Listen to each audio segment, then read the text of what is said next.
Sunday weekly roundup of the weekly latest news just beyond Five Nights. But I'm going to mention that too, just in case you just watched this video. Let's get into it after the intro.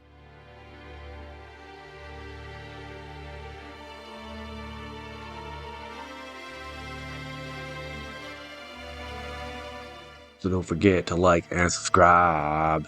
So as I said, I just did a little video on its own about Five Nights at Freddy's opening $130 million open weekend. So yeah, I'm just covering this for a split second because I just made a whole video about it, but it's still news, so I still want to include it. But yeah, it had a huge global $130 million opening weekend, and that's insane. And now I'm just curious to see how long it'll sustain that, if it'll show up again next weekend, or it's just like a quick opening weekend. Everyone goes to see it, and then that's it.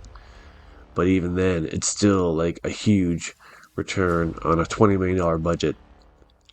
So this movie was $20 million, it made $130 million. So that's again amazing return. But that's all I really wanted to cover for that, because the whole of the video I'll link to. But this is huge news. All right, so in other news, I found this pretty great interview article on comicbook.com with Cliff Bleszinski, where he's talking about his new Scrapper comic book that he came out with. But they also ask him about the Gears of War adaptation. Cliff Bleszinski, and finally they ask something about the adaptation. Then eventually they get to the bottom, near the bottom of the article, they ask the question right here. Zack Snyder has said the idea of adapting Gears of War has been mentioned within his circle. Do you think he's the guy to bring those games to life? I think Zack Snyder is an amazing director when he's working on existing IP. I think when he did, it was the Dawn of the Dead remake, some of his superhero movies, when he did 300 as an adaptation. 300 defined a whole genre of filmmaking. The slow-mo and the fast pans, Army of the Dead, I turned off halfway through. I thought it was terrible. That's right, I said it. But his fans are rabid as hell. And the thing is, I think he'd be a great fit. So they kind of ask him one question, but then he goes on immediately to talk about Batista. Without them even really asking, he goes on to talk about, here, you used to say back in the day I didn't want a big wrestler to play Marcus Phoenix. Then I had the epiphany. Yes, epiphany. You're so brilliant, Cliff Bleszinski. You realize, wow, they're not just wrestlers and athletes, they're actors. Duh. We had the epiphany in the 80s.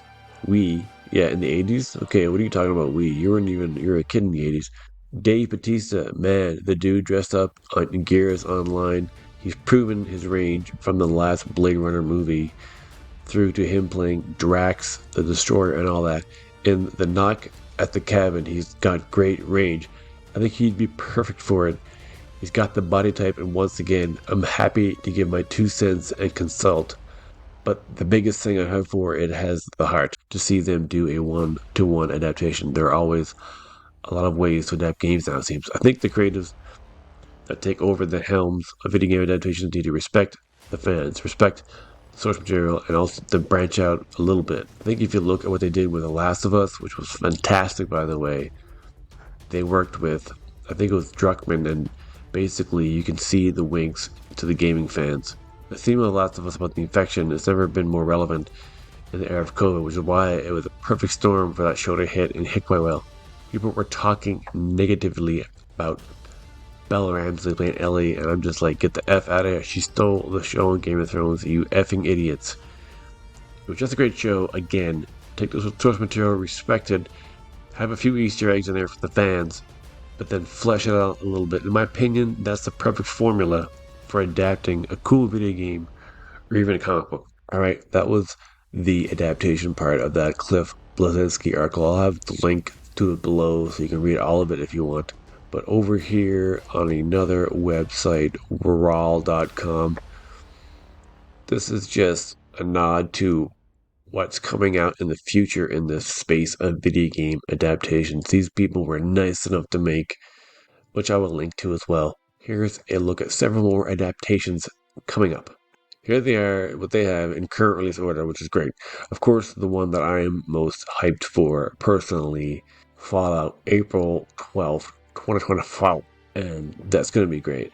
And Borderlands, it seems a pretty long space between the Borderlands, which has been a show that's been in talks for a while, and Craig Mazin, who did Last of Us, is writing it, but kind of feel like it might have been a Craig Mazin a few years ago, not a current Craig Mazin. Then, of course, Sonic the Hedgehog 3, December 24th. Then these ones that don't really have a date yet. So Return to Silent Hill. Then just Minecraft, no date yet. Last of Us Season 2, no launch date yet. Pokemon sequel, that just is TBA, so now it's kind of like things. Yeah, these aren't things coming out in 2024 TBA. It's just TBA in general, I guess. So Pokemon, Detective Pikachu, Halo Season 2, God of War Ragnarok, Amazon doing Ragnarok. Why can't you just do the first game? I thought they were doing the first game. It's surprising, actually. I thought they were going to follow the story of the first game. So yeah, these are just kind of like a list of kind of almost everything now. The Mortuary Assistant, which is one I've never even heard of. Stray, I heard about that one. The one about the cat. Arcane Season 2. So that's where it ends. So there's way more than that, but that's just what they have on their own list. Over here on Twitter, because basically the news of the week and the weekend is about how huge Five Nights opened. And over here on Twitter X, I found something talking about how Jason Blum was just commenting on it on here. Then I just wanted to go over to it himself instead of finding pictures from news articles to see what he was saying. And also the Blumhouse Productions page themselves also have some announcements. It's so fun when it works. Thank you all so much for being patient with us on Five Nights at Freddy's hashtag. We wanted to get it just right for the fans. That's all we were focused on. We appreciate you. Thank you for the amazing weekend. And it's official right after that almost.